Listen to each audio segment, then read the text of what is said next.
बहुत पुराने समय की बात है। राजपूताना के एक शहर में एक राजा रहता था जो बेहद दयालु और न्यायप्रिय माना जाता था।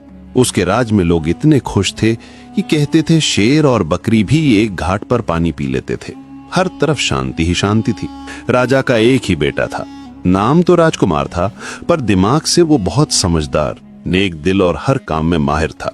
बस जरूरत से ज्यादा लाड प्यार ने उसे थोड़ा जिद्दी बना दिया था। जिसे पाने की ठान ले उसे हासिल किए बिना कभी नहीं रुकता था। एक दिन राजकुमार शिकार से लौट रहा था। सैनिक और दूसरे शिकारी पीछे रह गए और वो घोड़े पर सवार होकर बहुत आगे निकल आया। तेज धूप थी और उसे बहुत प्यास लग रही थी। उसने चारों ओर देखा तो समझ आया कि ये धोबियों का मोहल्ला है। हर तरफ कपड़े धोए और सुखाए जा रहे थे। तभी उसकी नजर एक घर की छत पर पड़ी। वहां एक लड़की अपने बाल सुखा रही थी। राजकुमार उसे देखता ही रह गया। ऐसी खूबसूरत लड़की उसने पहले कभी नहीं देखी थी। ऐसा लग रहा था जैसे उसके काले लंबे बालों के बीच चांद जैसा चेहरा चमक रहा हो। लड़की ने भी राजकुमार को देख लिया। वो तुरंत दुपट्टे से खुद को ढककर नीचे उतर गई। तभी राजकुमार जैसे होश में आया। उसके साथ ही और नौकर भी पहुंच गए और राजकुमार को मजबूरन महल वापस आना पड़ा। पर उसकी आंखों से वो चेहरा हट ही नहीं रहा था। उसने अपने खास नौकरों को भेजकर पता लगवाया तो मालूम हुआ कि वो एक धोबी का घर था और लड़की उसी धोबी की बेटी थी। राजकुमार गुस्से और जिद में बिस्तर पर नहीं तो जान दे देगा। 3 हफ्ते बीत गए। आखिर ये बात राजा तक पहुंची और वो चिंता में पड़ गया। वो जानता था कि उसका बेटा जिद पकड़ ले तो छोड़ता नहीं। राजा ने गांव के मुखिया को बुलाकर राय ली। मुखिया, जो बेहद अक्लमंद, वफादार और अनुभवी था, उसने कहा, इस समय उसे रोकना ठीक नहीं। राजकुमार को मनमानी करने दीजिए। जवानी की जिद है। 2 दिन धोबी की बेटी के साथ रहेगा तो खुद ही समझ आ जाएगी। बाद में किसी राजकुमारी से शादी करवा दीजिएगा। वैसे भी राजाओं की तो कई रानियां होती हैं, ये भी एक कोने में पड़ी रहेंगी। राजा को उसकी बात समझ आ गई। उसने राजकुमार को बुलाया और कहा कि उसकी इच्छा देखते हुए वो इस शादी की इजाजत देता है। फिर राजा ने धोबी और उसकी पत्नी को बुलवाया। वो डरते डरते आए, सोचते हुए कि न जाने क्या गलती हो गई कि राजकुमार ने बुलाया है। राजकुमार ने साफ कहा, हम तुम्हारी बेटी से शादी करना चाहते हैं, तुरंत तैयारी करो। उसे लगा था कि धोबी और उसकी पत्नी खुशी से फूले नहीं समाएंगे, पैर छू लेंगे, शुक्रिया करेंगे, पर ऐसा कुछ नहीं हुआ। दोनों सोच में पड़ गए। फिर बोले, राजकुमार, ये तो हमारी खुशनसीबी है, पर हम बेटी से पूछकर ही जवाब देंगे। ये सुनकर राजकुमार को बहुत गुस्सा आया। उसे लगा ये मामूली धोबी जिसकी बेटी से वो शादी करने को तैयार है और ये कह रहा है कि बेटी उसे पूछकर बताएंगे। पूरा वीडियो देखने के लिए यहाँ क्लिक करें और आगे की वीडियो देखने के लिए सब्सक्राइब करें। पर राजस्थान जैसे शाही खून में भी दिल का मामला अलग होता है। राजकुमार उस लड़की पर दिल हार चुका था, इसलिए उसने बात बर्दाश्त कर ली।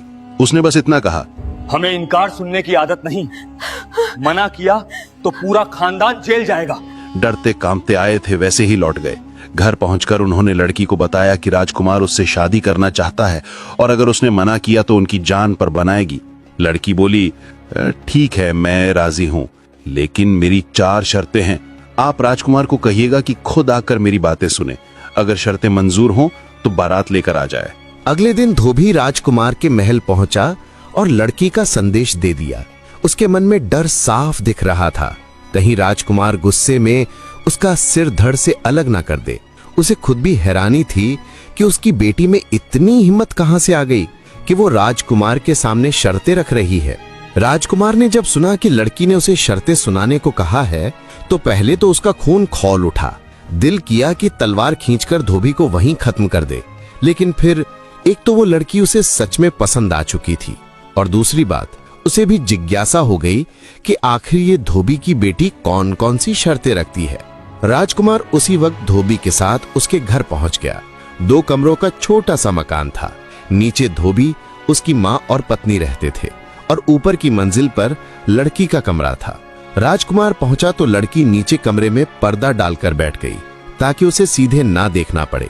उसने कहा, मेरी 4 शर्तें अगर आपको मंजूर हैं तभी मैं शादी करूंगी। पहली शर्त उसने ये रखी, मैं आपके महल में रात नहीं बिताऊंगी, सुबह जाऊंगी और शाम को वापस अपने घर आ जाऊंगी। राजकुमार को यह सुनकर बड़ा अजीब लगा। मन में बोला, ये कैसी शर्त है भला? पर फिर खुद ही सोच लिया, एक बार शादी हो जाएगी तो कोई रानी महल छोड़कर झोपड़ी नहीं जाएगी। वो बोला, मंजूर है, दूसरी शर्त बताओ। लड़की ने कहा, आप मुझे ना छूने की कोशिश करेंगे और ना ही मुझसे बात करने की। ये सुनकर राजकुमार हंसी रोक ना सका।